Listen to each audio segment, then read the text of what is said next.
Good morning, and thank you for joining us for our webinar on solar and storage solutions.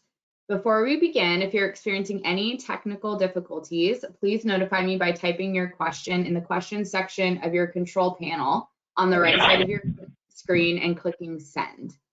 I'll continue to monitor those while we do our introduction here, but looks like we're good. We will have a Q&A session following the presentation. You are welcome to submit your questions at any point during the webinar, and we'll do our best to answer as many as possible after the presentation. There will also be a brief survey that will pop up in a new window immediately following the presentation.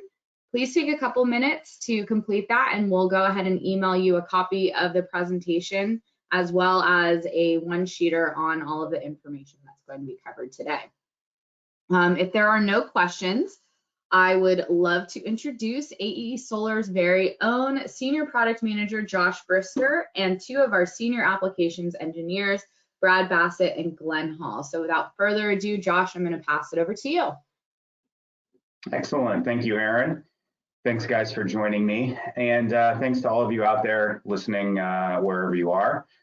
Out here in Northern California, it's a beautiful Friday morning. We actually had a little bit of rain last night, so not a moment too soon on that front, if you've been following the news.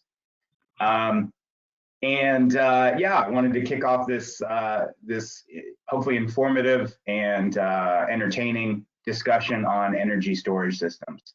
So as we alluded to in the invite for this event, this is something that we've had a lot of requests for, that we've wanted to do for a long time, and you guys finally motivated us to get this across the finish line. So thanks for that. What we'll be talking through today is a somewhat objective review of the major energy storage systems out there and the ones that we carry. So that'll be the objective part. And then we'll have a little fun and get into some more of the subjective and talk a little bit about our preferences and how we see these systems stacking up. So as you guys know, I like to get started here with an agenda.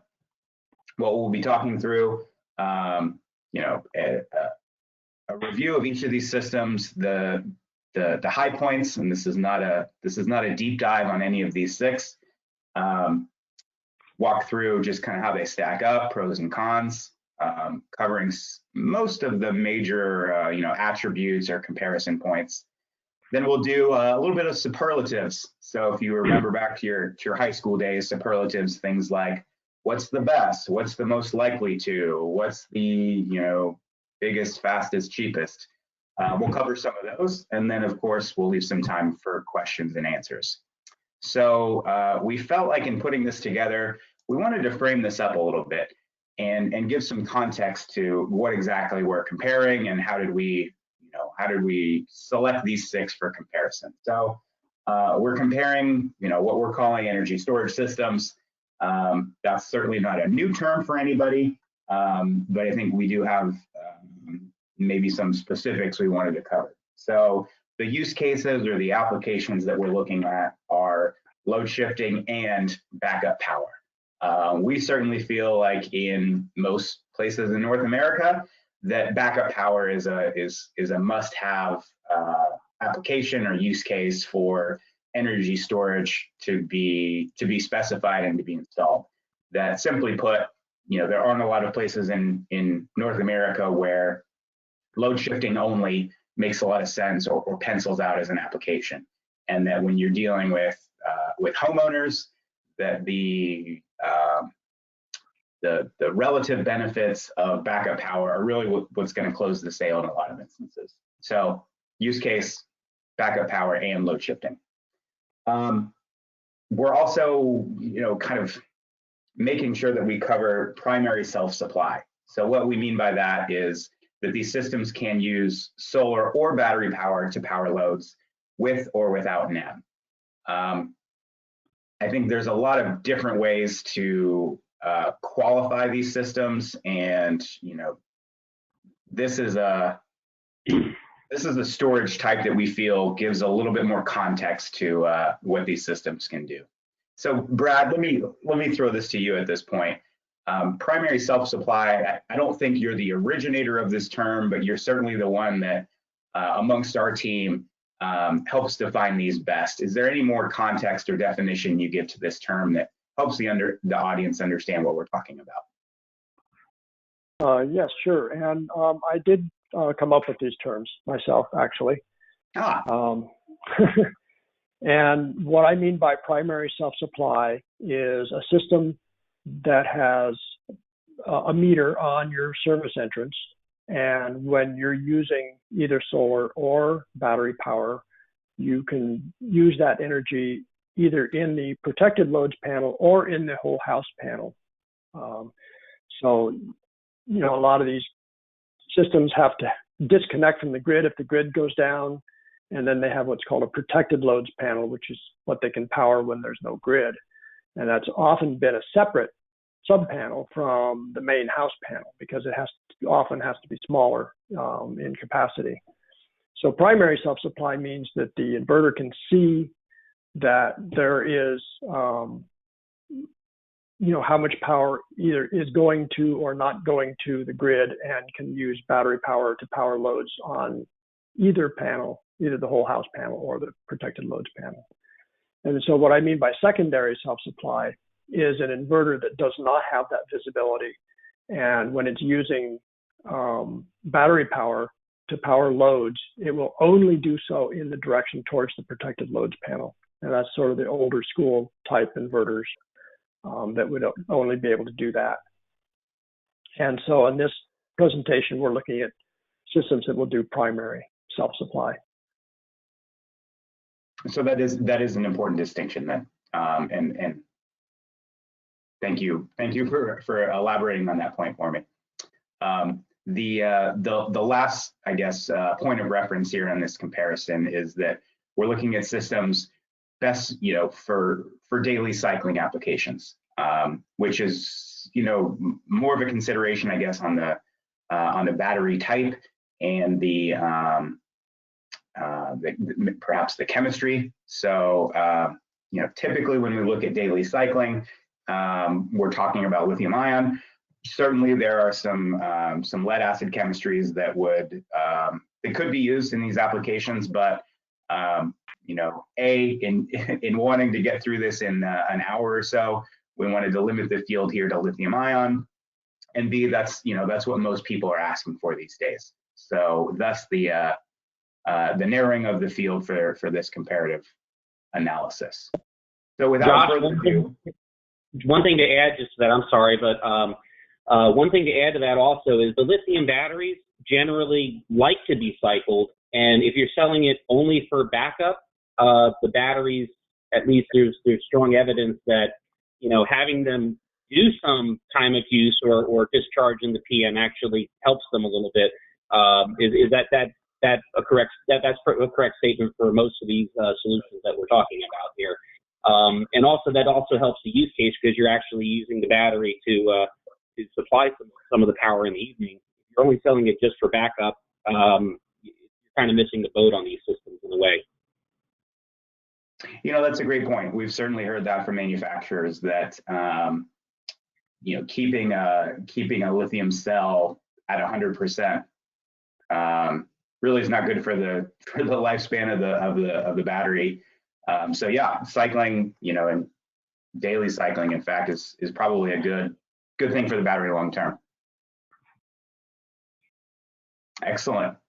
Well, with no further ado, I'm going to kick it over to Glenn to start walking through our first solution, which is the tried and true SolarEdge and LG combination. Yep. So SolarEdge, pretty much, you know, aside from some of the legacy inverters like Schneider and Outback, was kind of the first to the game to offer a pretty good solution in their storage inverter. This has been recently updated and with to do much greater capacity, much greater solution offerings here with their Energy Hub lineup. So this allows for a 200 amp rated backup interface unit, which could back up a significant or the entire portion of the house. You can have up to 3 linked Energy Hub inverters. Currently, hey, they have the 7600 and the 3800 and the 6000. We tend to focus on the 7600 there, but there are the other 2 currently. and each inverter could have 1 or 2 LG Chem batteries attached to it. The diagram up at the top right does show a pretty good graphical representation of what would be a whole house backup system here. So the backup interface unit is connected to the utility grid, supplies the entire loads in the house. But also you see that we'll have generator support coming soon, we hope in Q4. That is there. So it's an NMC type battery, which works pretty well. The toll system is listed to UL 9540. Right now we have 2 versions of the battery from LG Chem. There is a 10 kilowatt hour LG Chem Prime and a 16 kilowatt hour LG Chem Prime.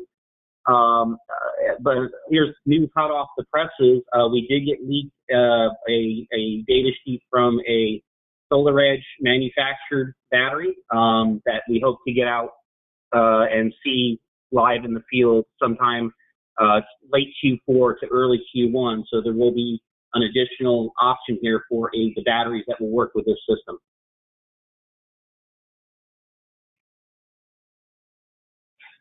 So anything else there, I guess? That works. So some good points about the SolarEdge Energy Hub here. Being that it is an optimized system, we have very good production from the PV with their optimizers. It's very easy to design, and because of the optimizers, it's inherently rapid shutdown compliant. Since the SolarEdge system operates at a fixed DC voltage, typically we can have pretty long array strings with lots of modules on there, whereas a 600 volt DC string inverter would have to worry about VOC. You don't necessarily have to worry about that. It's calculated differently with the SolarEdge system. We mentioned that 3 inverters can be stacked, so backup power, again, we can do most of the whole house with 2 to 3 inverters. And it is listed as a package with a smart transfer switch, and they will be coming out with load control modules as well that would be available there. Not so good points about the SolarEdge architecture is currently the inverter and the battery are from different manufacturers. That has led to a couple finger pointings here and there as they work out the communication and things that networking there and making sure that those systems work seamlessly. If LG Chem updates the software, SolarEdge has to be on board for that. This system does require internet for commissioning. This is not a system that can be far off in the grid there where you don't have the internet. So it does require internet. There are cellular options that we can put into this. There's networking you can do with the customer's home internet, but it does require internet for commissioning. And also LG Chem does require a constant internet connection to maintain the warranty on their batteries.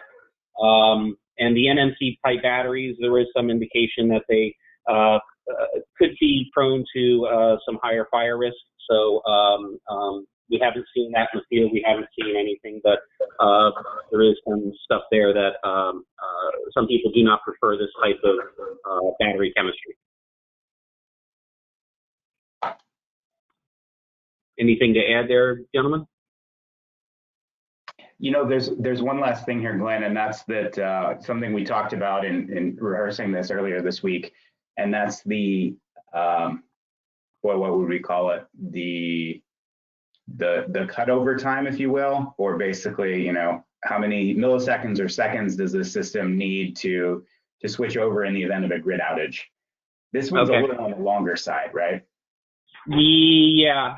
So some really, really sensitive networking equipment, if you're Bitcoin mining or something like that, I don't know, or very sensitive medical equipment, maybe this is not a great backup system there unless you do install a proper APS system as well to handle the switchover. Yeah, good point. All right, let's move on to the next one here, Glenn.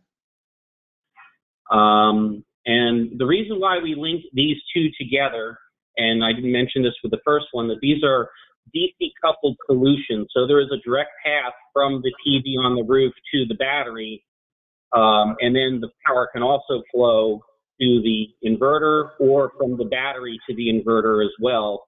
So that does lead to some pretty higher, it leads to higher efficiency with power going into and out of the battery as you're just doing a DC to DC conversion, rather than some of the other solutions we may look at later on that requires it to go DC to AC into the main panel, and then from AC to DC back to the battery, and then another inversion of DC back to AC to actually utilize the power either for backup or time of use. So anyway, moving on to the Generac power cell system. So Generac has not necessarily, it hasn't really been a solar player. So how did they get to be as one of our top picks here?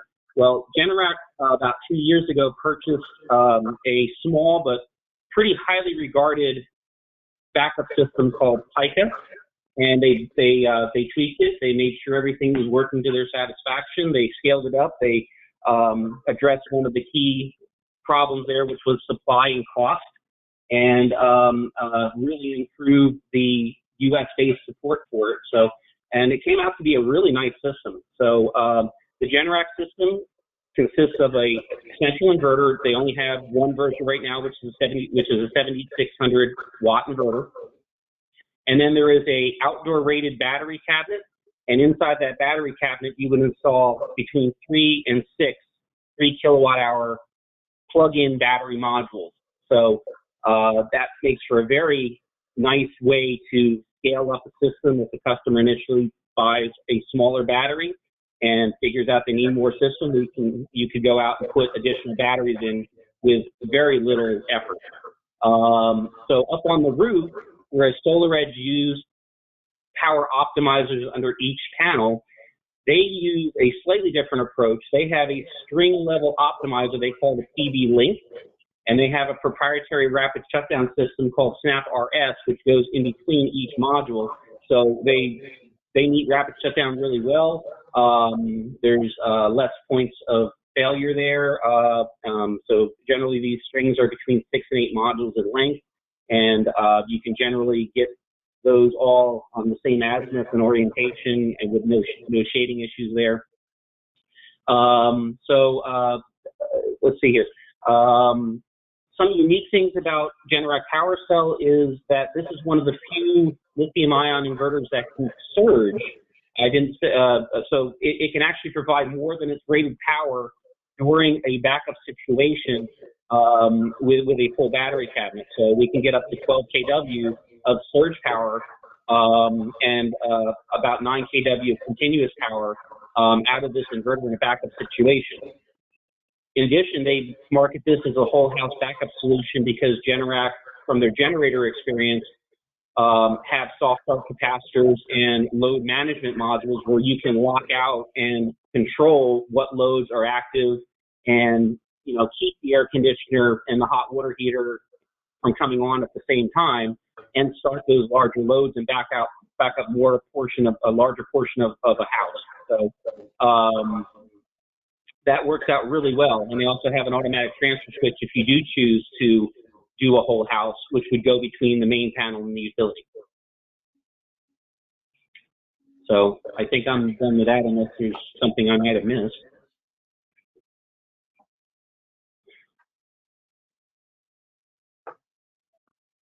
So, okay, so good points here for the Generac. We talked about it. So they really do market this as a fully integrated system from one manufacturer. The battery modules are Panasonic modules, but they're branded Generac, so it's all Generac support on the same from the same company. So one phone call to call if something happens or you need help. The rapid shutdown we think is really fairly straightforward, fairly easy.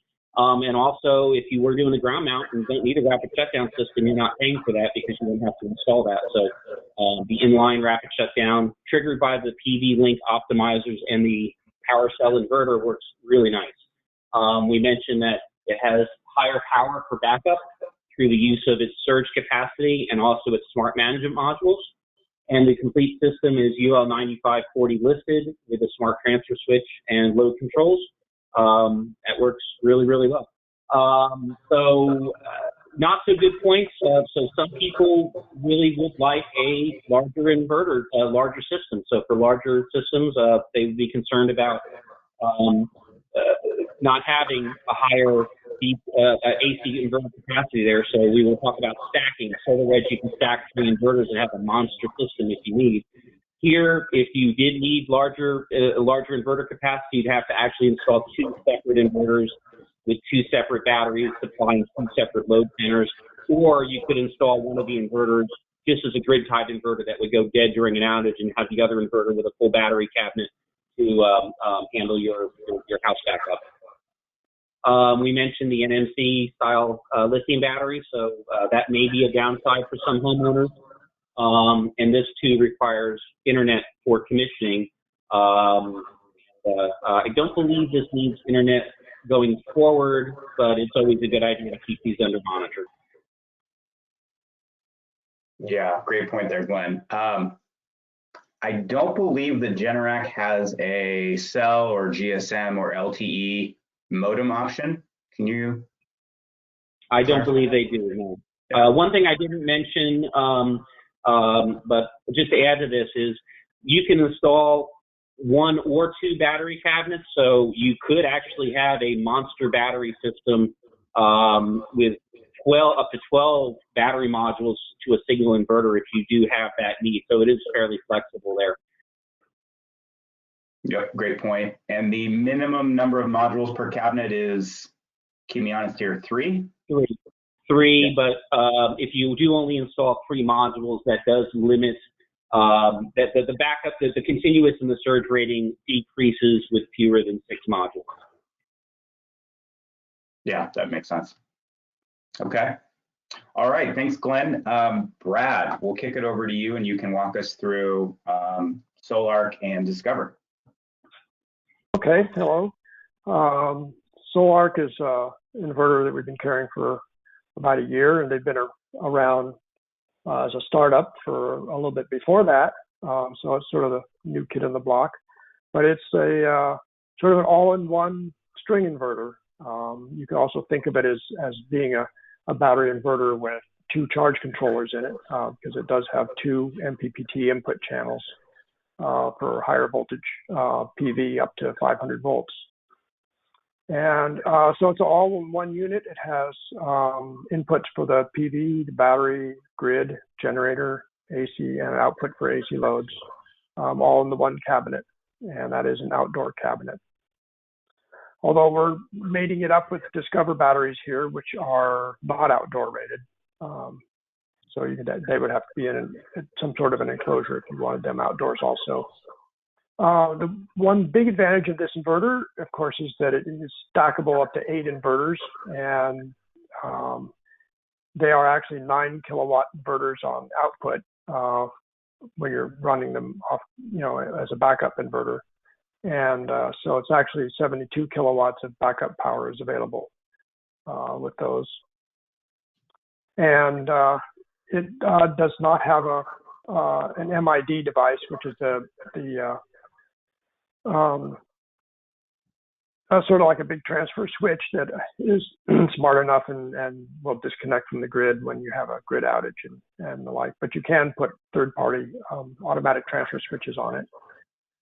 This particular combination is not UL 9540 listed. They may get it to the listing at some point. And then the Discover battery is a lithium iron phosphate type, and they're about 6.65 kilowatt hours each. And that is fully usable capacity. And you can stack up to 20 of those together in one system. So up to 133 kilowatt hours. So this is a very scalable system that can be made quite large. Yeah. Hey, Brad, quick point of clarification, and I sometimes have a hard time keeping these straight. An ATS versus an MID device. What do you get with one but not the other? Well, the MID has a little bit more smarts in it. With some inverters, it will actually act as the backup interface and will actually do the grid disconnection if the grid goes down. And then it would transfer that output to the protected loads or to the whole house loads. And it also sometimes has the balancing, sometimes the inverter is 240 volt only, and so they need a balancing transformer in there so you can have 120 volt loads on it, and various communications between that and the inverters, and sometimes the load control devices also can be the MID, whereas ATSs tend to be much more simple. It's just, grid goes away, it transfers from one source to the other. Mm-hmm. Yeah, that's helpful. Thank you. All right. So let's look at some pros and cons. Yeah. Okay. As I pointed out, you can make fairly large systems. It's all in one unit with all the inputs and outputs. Of course, if you have multiple inverters, you would have to aggregate the inputs and outputs on those. The Discover battery does have communications, and it has their own gateway, which then can be connected to the SoulArc inverter so that there's communications between the two so that the inverter can see what the battery state of charge is, and if there's any issues with the battery, communicated to the inverter. Lithium iron phosphate batteries are, long life. They're more thermally stable than the other types of lithium batteries, and there's no cobalt or nickel in them. So there is some justification for preferring these over the NMC or NMCA type batteries.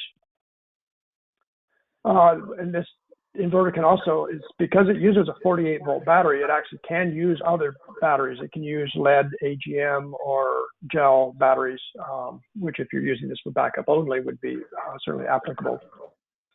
And also this inverter can be used without batteries at all as just a direct grid tie string inverter. And then that batteries could be added later. It also, just as a side note, it can also be used very well as an off-grid inverter solution.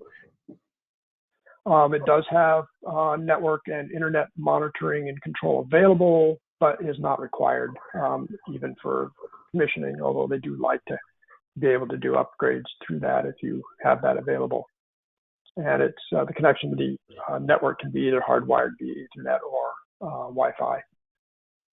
One of the big advantages of this inverter, particularly for backup power, is that the transfer time on a grid failure is only 4 milliseconds. That is fast enough that you will not even notice that there's a power outage. My experience is that I have seen no appliances or electronics that would go down or reset with that fast transfer time. This is assuming that the grid doesn't do something weird like a short circuit on the grid, which can really make a mess of things. And these inverters don't respond to that quite as fast. But a normal grid outage, it's extremely fast.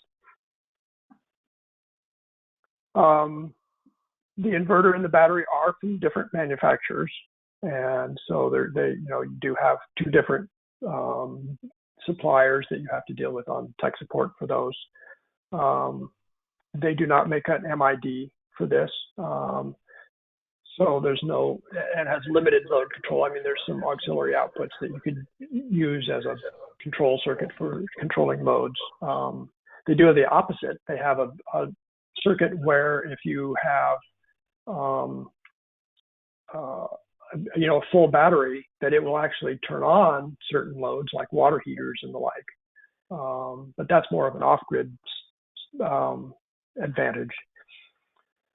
The batteries are not suitable for outdoor installation unless you put them in an enclosure. And this particular combination of inverter and batteries is not currently listed to UL 9540 as a system, which is starting to be required in some jurisdictions. So, Rod, that's a fantastic segue that was kind of unplanned, but that's a great segue to the next system, which is listed as a system to 9540, right? Right, that's correct. So the Schneider XW has been around for quite a long time. since 2006 or 8 or somewhere in there.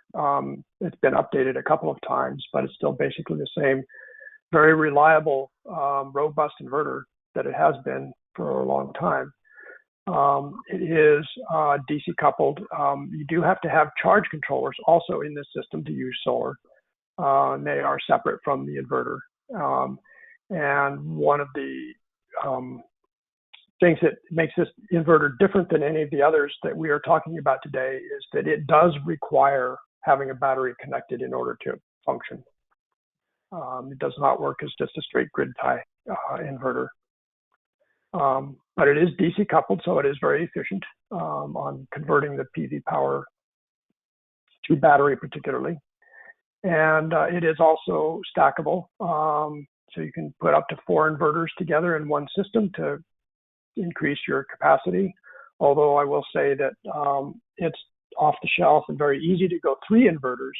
The 4th inverter does add some complications. You have to have 2 breaker panels and you have to somehow combine those on the battery side. So, but 3 inverters is very easy to stack. They have a power distribution panel that has all the equipment you need to connect all the 3 inverters. And this inverter is suitable for load shifting only to the backup loads in native form.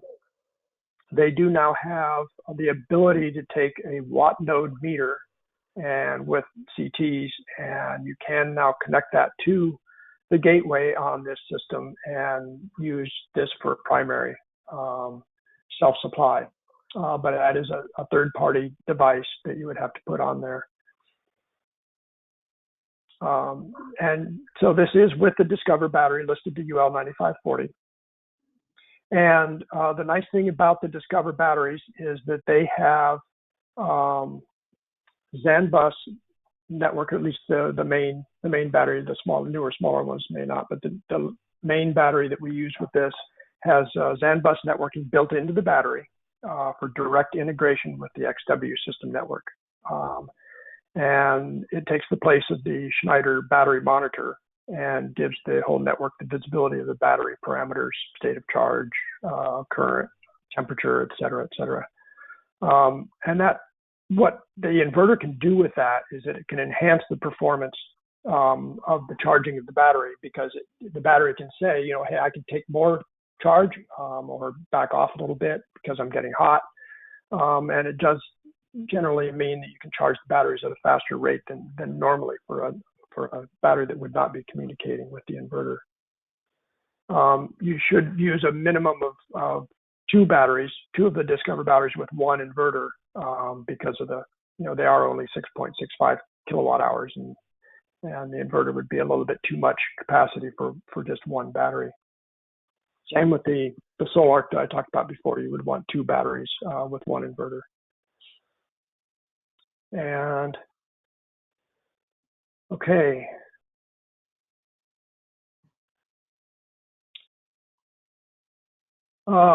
We have good points, excellent inverter and battery integration. I think some of the same engineers worked on the ZAN bus networking with both companies. So they've had a lot of crossover between the two. So they both knew what the other one was doing and how to do it. You can make this up to larger systems, up to 4 inverters, 3 easily. And the lithium iron phosphate battery is same batteries I was talking about with the SoulArc, the Discover battery, which is the lithium iron phosphate, the long life, stable, no cobalt, nickel. And this system is UL 9540 listed now. I think that just came through within the last couple of months. Network and internet monitoring and controls available. It's not required. You do want to be able to do a firmware upgrade on the inverter when you install it, just to make sure that it's got the latest on it. This connection to the internet or the network is either hardwired via Ethernet or Wi-Fi, and does use their Insight gateway, or the gateway that they've had up until recently. There's the Insight Gateway Home or Insight Gateway facility for larger systems. Transfer time on this inverter is 8 milliseconds, which I can tell you from firsthand experience is enough that you can just barely notice it sometimes with a light flicker, but none of my appliances, none of my electronics go down or are reset with an 8 millisecond transfer. All the other systems that we're talking about here, other than the two that I'm talking about, the SoulArc and the Schneider, do take 1 to 2 seconds for a transfer, and that is enough that everything will reset in your house. If a power outage resets it, that will reset everything. So you can always use a UPS for critical loads to make sure that they don't reset. This inverter also has only a 5-year warranty. I believe all the other inverters we're talking about have a 10-year warranty. And there are a couple other things that you can do with this is that you can AC couple to an existing grid-tied system for backup, but it will not have the control that you need for self-supply with that probably. Not so good points, inverter. The rapid shutdown and the batteries are from different manufacturers. I should talk a little bit more about the rapid shutdown. They do have a rapid shutdown box, disconnect box, which has arc fault protection in it. It has the transmitter for the rapid shutdown, and it has a physical disconnect switch. And this is an indoor unit that goes next to the charge controller. And the transmitter for the rapid shutdown is Tigo. And therefore, you must use Tigo rapid shutdown devices on the solar array with this. Does not work with other brands of rapid shutdown, with that transmitter anyway. They do not have a MID, smart transfer switch, but you could use a third-party regular transfer switch for larger systems. And you're limited on your load control with just the auxiliary on the one auxiliary output on one inverter. You could put together a load control system using relays and the like from that. It is indoor only. All the other inverters are outdoor rated. This one is indoor rated only. And it does have that third-party meter for the whole house, self-supply, primary self-supply. And that should about do it. Thanks, Brad. So in not so smooth a segue, I'm thinking about this, and I'm not sure that we've got two systems here in this presentation that are more dissimilar than the Schneider plus Discover solution versus Enphase Ensemble. So let's dig into what this is. The Ensemble system from Enphase consists of a few different components.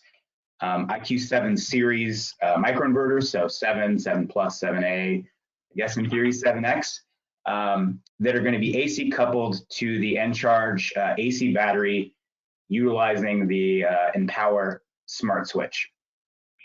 So when we use the term AC battery, really what we're talking about is a battery with an integrated inversion device that can essentially function as a standalone battery in theory with or without PV.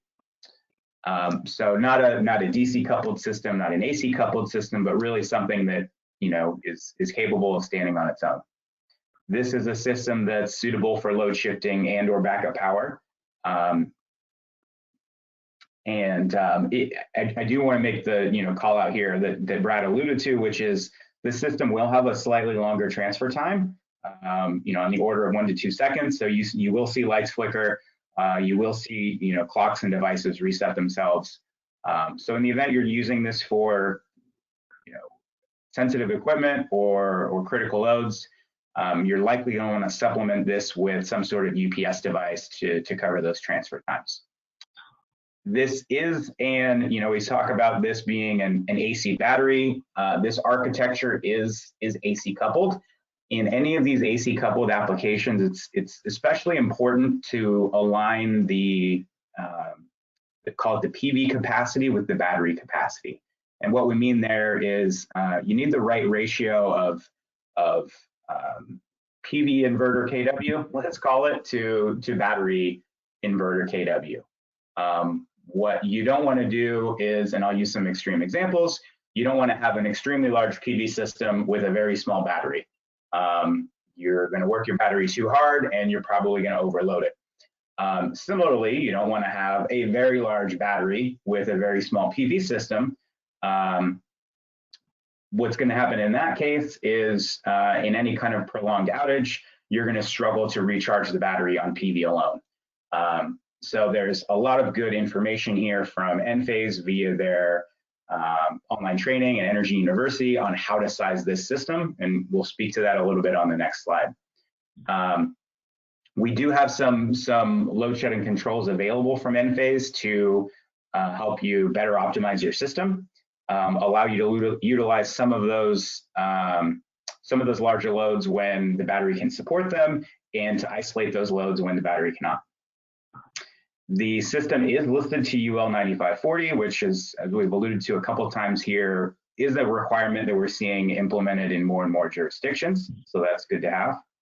The battery itself, these are LFP chemistry cells. The batteries come in two different sizes, and you see both of these on this image here on the bottom right. Working from right to left, you've got the IQ combiner. You've got two of the Encharge 3 3.36 kW battery modules. You've got an Encharge 10, and then the largest device on the left is the Empower Smart Switch. So that's the MID device that's going to control when the battery isolates itself.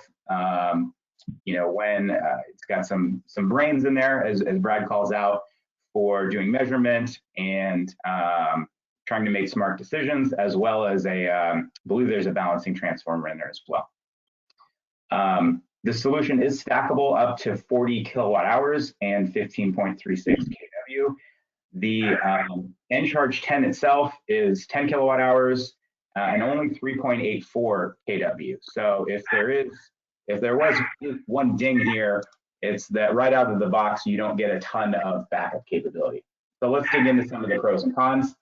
On the good side, you get top-notch module level MPPT monitoring, excellent shade mitigation, and as compared to some of the other solutions, it's all from one company. It works out of the box. There's no third-party devices or firmware to upgrade.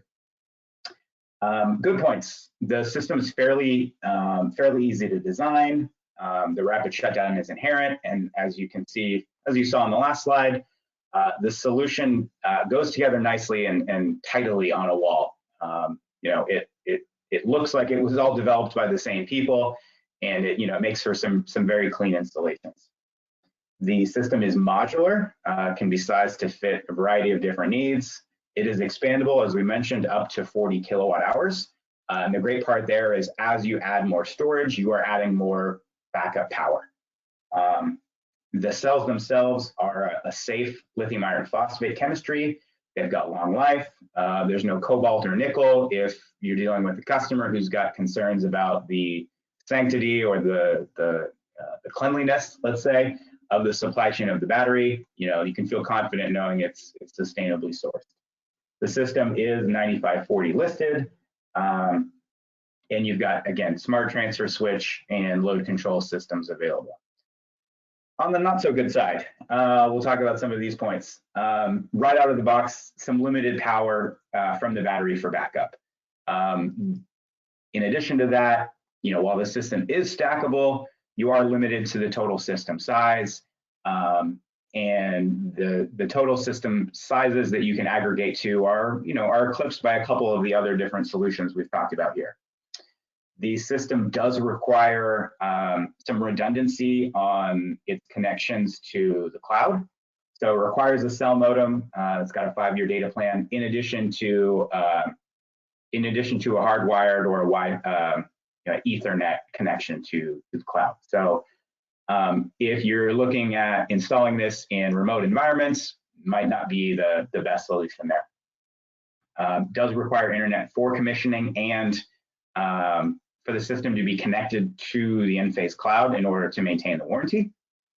And the last point here, no current interface to generator controls.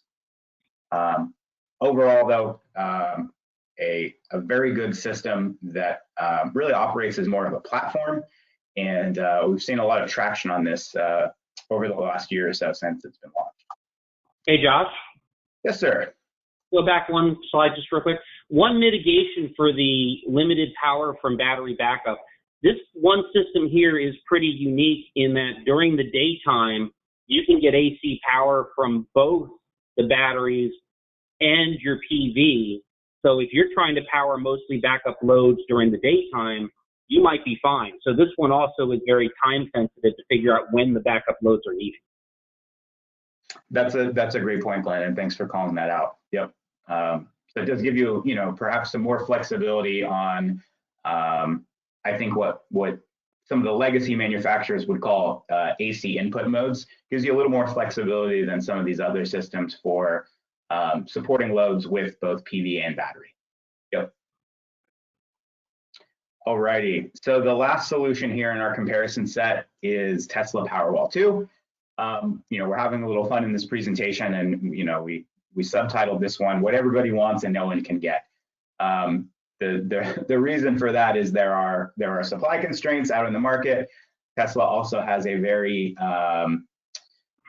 controlled dealer network, let's call it, on who they're willing to sell and contract to and who they're not. And we've also heard of some additional parameters around if you want to buy batteries, you've also got to buy other equipment from Tesla. So a bit more of a restrictive network, if you will. However, no comparison of storage technologies is complete without this, and that's because Tesla really changed the game with the original Powerwall. They have a tremendous marketing machine, and people will ask for this solution by name every day. It's something that if you know a little bit about solar and a little bit about storage, you have heard the Tesla name, and you guys as installers and salespeople, you've got to know how to speak to it. So what exactly is this? This is an AC coupled energy storage system, or what we're calling an AC battery. No PV included. So that's not to say that you don't need PV for an installation. If you want to have if you want to have a solution that can mitigate a long-term backup event, you will need PV. But the PV is not included, and the system is somewhat brand agnostic, meaning that the solution will pair just fine with any number of PV inverter manufacturers. The Energy 2 gateway is required for backup. It's capable of managing loads for shedding. This is an AC coupled type architecture, so similar to the comment we made on Enphase, care must be taken to make sure you're not overloading the battery in backup mode, and that you're not browning out your loads. Load shedding controls are available, but you will need to size the system somewhat cautiously when thinking about how much PV can you pair to a single battery. The system is listed to UL 9540, as are a number of these. The battery itself, NMC cells, so there is some cobalt in these. You do get a little bit more power with each of these batteries, or excuse me, you do get a little more storage with each one of these than you might on some of the other solutions. 13 kilowatt hours, up to 13.5 kilowatts of AC power each. Although I do want to caveat that your mileage may vary, I guess, when it comes to surge, and take care, I guess, to make sure that you're matching the surge load needs to the battery capability. So some of the good points, good value. I think Tesla has done a great job of value engineering out things that did not perform, and generally speaking, getting the cost down to a point where storage is more attainable for a majority of homeowners. The inverter is included in the battery, so there's not a lot of sizing or engineering work to put together a system. The system is expandable. I don't have here offhand the maximum number of Powerwalls that can be stacked. but they're easily stacked, and they've done some smart things on being able to stack them depth-wise. So if you're short on wall footprint, you can stack them, essentially on top of one another. We mentioned here the system is 9540 listed, and smart transfer switch and load control are part of that platform. Some of the not so good points, we talked about this. It's storage only, does not include a PV inverter, and thus you're not going to have any of the single manufacturer benefits you might have with Enphase and SolarEdge down the road. You will likely have a minimum of 2 monitoring platforms. It does require internet for commissioning, and I believe for ongoing operations. It is a nickel manganese cobalt type battery, so not the most sustainably sourced, and you will want to be careful, I guess, in installing this battery. And I'm trying to be delicate in my wording here, but it is our experience that the NMC type batteries can be a little bit more susceptible to thermal events. The last point here, not available to most installers. Simply put, a lot of you guys are going to be selling against this with no real practical way to sell it and install it on your own. Okay, so that gets us through our 6th system comparison, looking at the objective pros and cons of the system. We are now getting to the point where we're going to talk a little bit about some of these superlatives. So as a team, we put together some categories, and really, I think, guys, our goal in putting these categories together would be, some of the questions that you guys have asked of us. What's the most scalable? Which system's the easiest to size? Which is the best for backup? What's the best for arbitrage or load shifting? And which systems are the most versatile? It feels hard to say, any one of these systems is the best, because obviously, we're a team that says that the application matters and it depends on what you're trying to do. But we did try to put together some of these superlatives to answer maybe specific facets to how these stack up. So the first one we'll tackle here, guys, is most scalable. And for each of these, we talked through this as a team, and I think what you're going to see is there's not a lot of consensus. So without any further ado, what's the most scalable? Brad, walk us through kind of your thoughts here and how you came up with SoulArc.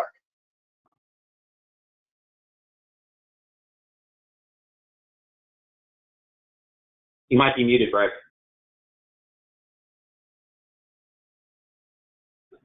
Yes, that's better. Mostly my choice of SoulArc is just because it can make a big system. You can make a 72 kilowatt inverter system out of this. It's not the most granular for scalable, but it is the largest, and that was really all my thought was on that. Mm-hmm. And Glenn, you picked Energy Hub, and your rationale there was the stackability, I think. Well, yeah, currently very easy to stack Energy Hub inverters, add to them easily, up to 3 of them. With the 7600 watt inverters, you can get 22.8. Soon there will be, I know we want to talk about only stuff that's currently available, but the Energy Hub 11.4 should be out by Q4, and then you could have 34 kW of inverter capacity. And each inverter, if your time of use cycling the battery, you could put 150% DC power on that inverter, which means you could have a DC array of over 50 kW on a residential system. Yeah,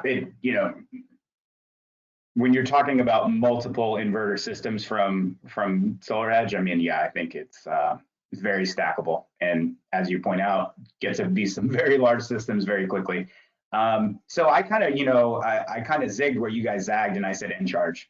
I think one of the things I really like about this system is that as you add more battery storage, you're automatically adding more backup inverter capacity.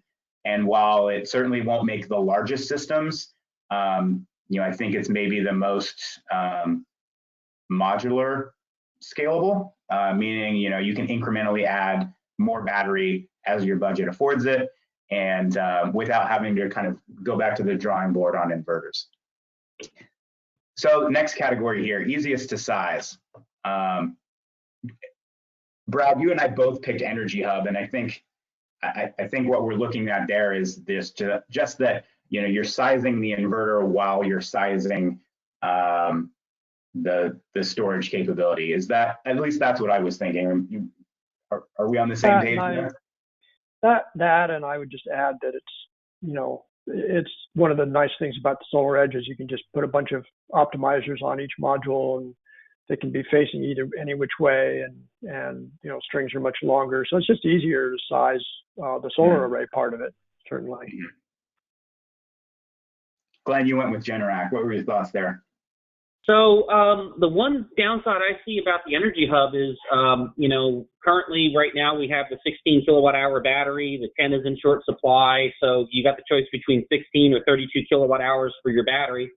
I really like the Generac approach where they're saying, all right, let's address like 80% of the market, and let's get an inverter out there with an architecture which could potentially back up just about anything. So with their smart management modules and the ability of the PV links and to scale the battery from 3 to 6 kilowatt hours, I think the Generac, if you were to sell one system, that 7,600 watt with the PV links, it's easy. I think it's very easy to size the system for a customer and say, here you go. Yeah, good point. Alrighty, we'll stay with you, Glenn, here. You picked Generac for best for backup category. What were you thinking? Without repeating what I said, for the easiest to size, I mean, I really like the DC coupled architectures, both SolarEdge and Energy Hub. And the Generac system with its ability to start larger loads with its surge capacity, with the smart management modules and its very scalable battery cabinet, I'm going for Generac. Nice, I like it. Brad? Well, I'd say if you're looking at surge capacity, you're not going to beat the SoulArc. I mean, each inverter is 9 kilowatts of output and 20 kilowatts of surge capacity. So if you have some big loads, you're going to be hard pressed to beat the SoulArc on the backup. And of course you can use lead batteries if it's only backup and not arbitrage, for a little more economical system. Mm-hmm. So I went with the Schneider Electric XW Pro. I really like the the surge capacity. I feel that the combination of surge and transfer time just makes for a really good solution. And this is one that, if you're one of those odd use cases where you need 12208, it fits that application as well. So let's shift gears here and talk about arbitrage and load shifting and what we like best. So Glenn, once again, you're the odd man out here. You picked Energy Hub. What was your thinking? So when SolarEdge was introduced with their storage inverter, its primary job was for arbitrage. It was for time of use with the CTs right around the utility meter, and they threw the backup in as kind of almost an afterthought. And everybody really liked the combination of backup and energy arbitrage, and that's where it took off. I think they took the lessons that they had there with the storage inverter, expanded it, listened to their customers and what they wanted.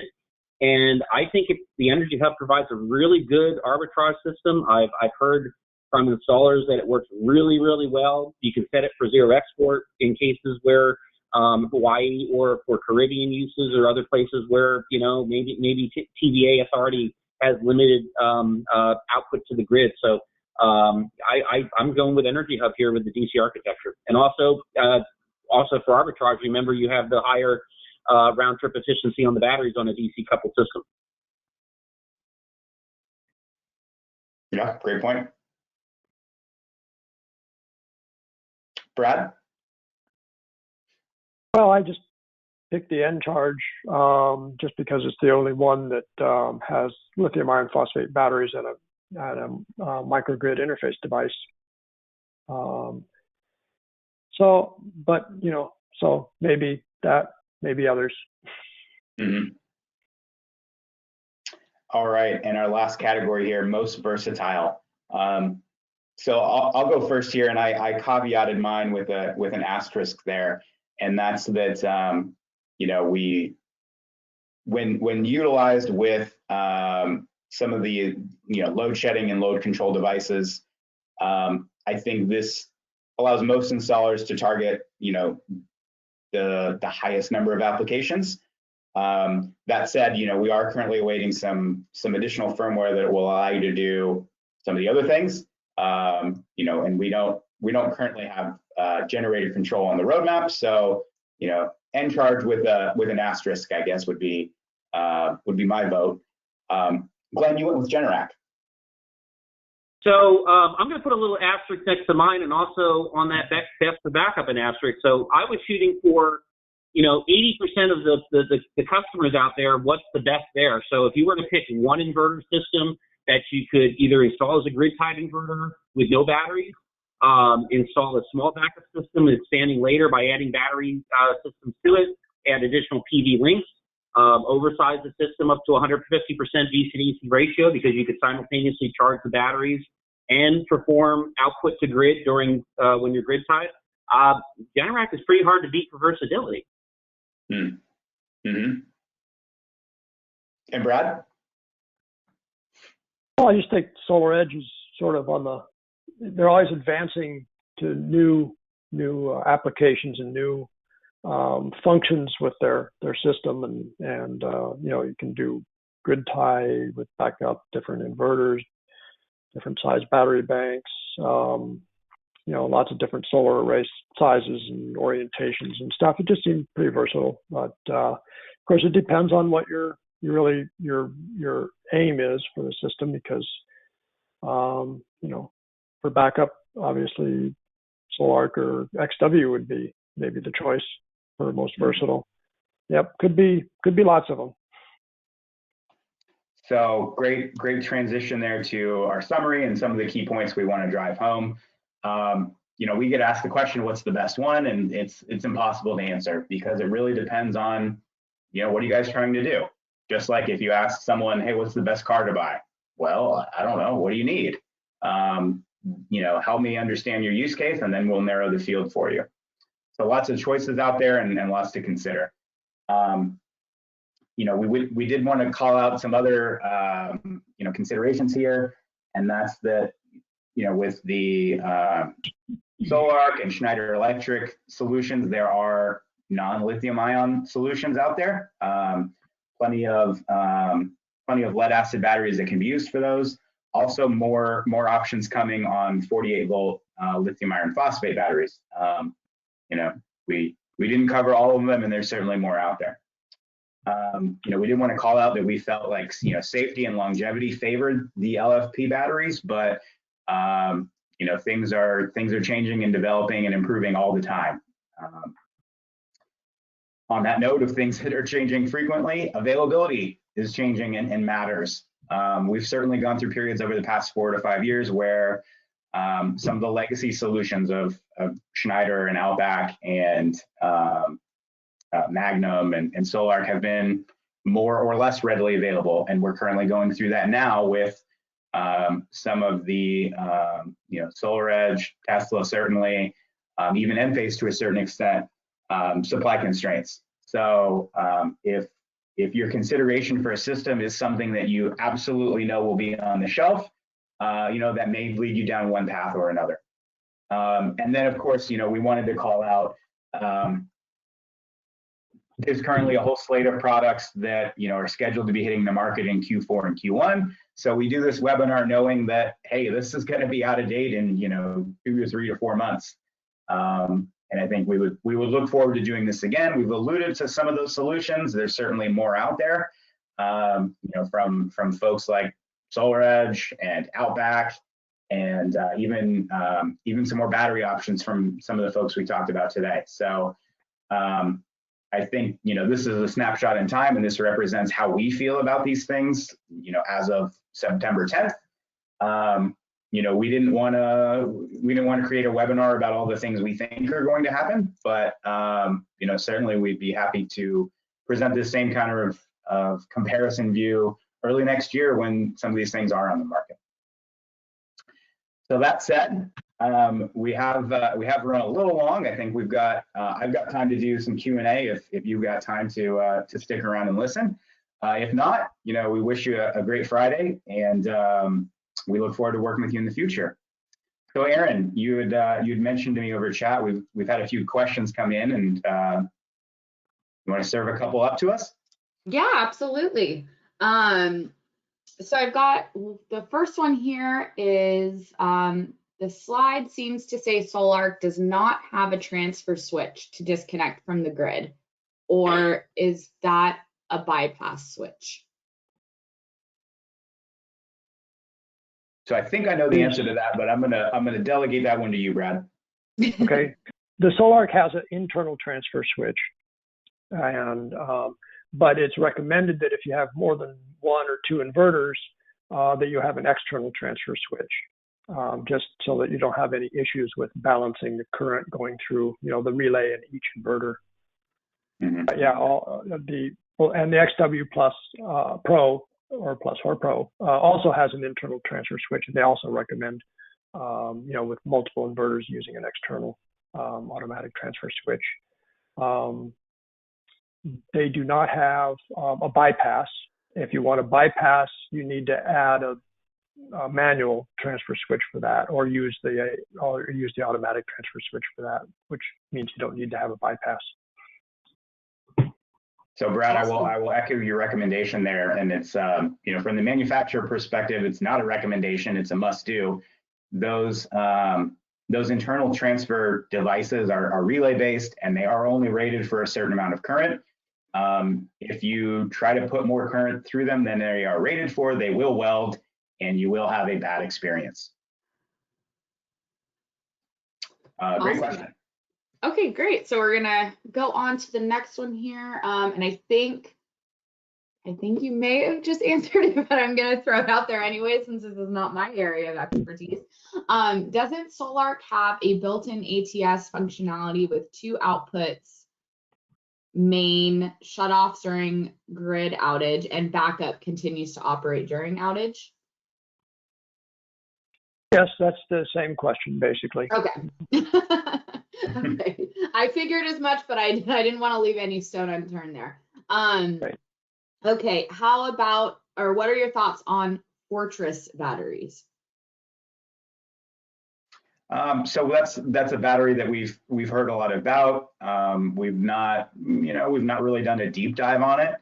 I think there's a lot of good to it, a lot of pros for it. We're just in a position where we can't carry every battery. In order to be able to serve these up to you guys at short lead time, we have to stock these, and we've essentially only got so much space and so much room on the books. So that's my perspective, Brad. If you've got a different take, would love to hear it. Well, I think that what we're holding off on is the fact that we are going to have a very similar battery from a very, bankable, larger company that will be competitive to it, which is probably what we're looking for at some point later this year or early next year. Okay, perfect. We've got a cool question here. On the superlatives, could you each answer which one you think is the best bang for your buck, especially smaller versus larger systems? Ooh, great one. So I'll try to answer that first. Best bang for your buck. Smaller systems, I would probably say Encharge, just because they're more granular and you can really fine tune the battery to the needs. On the larger systems, I'm going to caveat that and say if it's a retrofit, I would probably go Encharge, just because it's a AC coupled application and you're not adding another inverter system. If it's not a retrofit and you're doing the PV with the battery, I would probably go with Energy Hub. Glenn, what's your take on this question? A lot of people just focus on price. I think with energy storage, you really have to focus on what each system delivers and matching that to the customer. What's the cheapest? it doesn't work when you add storage to there. I really don't think that's a good question. But I think SolarEdge Energy Hub works really well. I mean, all of these are fairly competitively priced. They're all looking at each other as far as where they can price themselves in the market. So I don't think you're going to see one that's going to be that much outstandingly more or less dollar per watt. So I think you really need to pick the solution that fits the application. So you dodged the question. Got it. Okay. Brad, what about you? It's pretty hard to beat the Energy Hub for value for what you're getting. I mean, for a really small system, the end charge might be a little bit less expensive. But because the Energy Hub is sort of limited to the 16 kilowatt hour battery at this point. But for any medium or larger or medium large system, the Energy Hub is really hard to beat for value. Mm-hmm. Yeah, my thoughts exactly. Let's see. The last one that we've got here, we've got two kind of revolving around the two that almost match up exactly. So I'll kind of form it into one. Addressing Outback solutions. We've purchased and implemented both Radiant and Skybox products for all the solutions you've covered today. Pros and cons, compare. Well, first of all, I'm not sure that there's really a primary self-supply solution for the Radiant. I mean, I think I've heard that they are coming out with something that might allow that, but unless you have a large enough system to power the whole house, I don't see that. The Skybox can do this. We're sort of waiting until they come out with their next inverter, which I think will be a big improvement over the Skybox.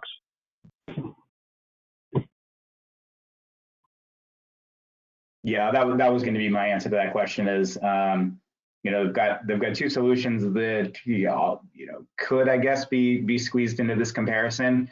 I think what we're all looking forward to is the next generation of product that should be launching imminently. So when we get the green light to talk to you guys about that, we'll be the first to bring it up and walk you through all the ins and outs of it. Excellent.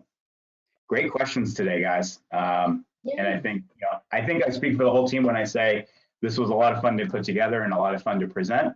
Hopefully the audience agrees with me that it was fun to listen to.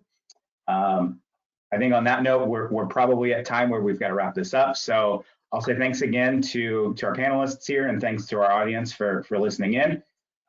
We're here to answer any questions you've got on storage or otherwise at the contact information here.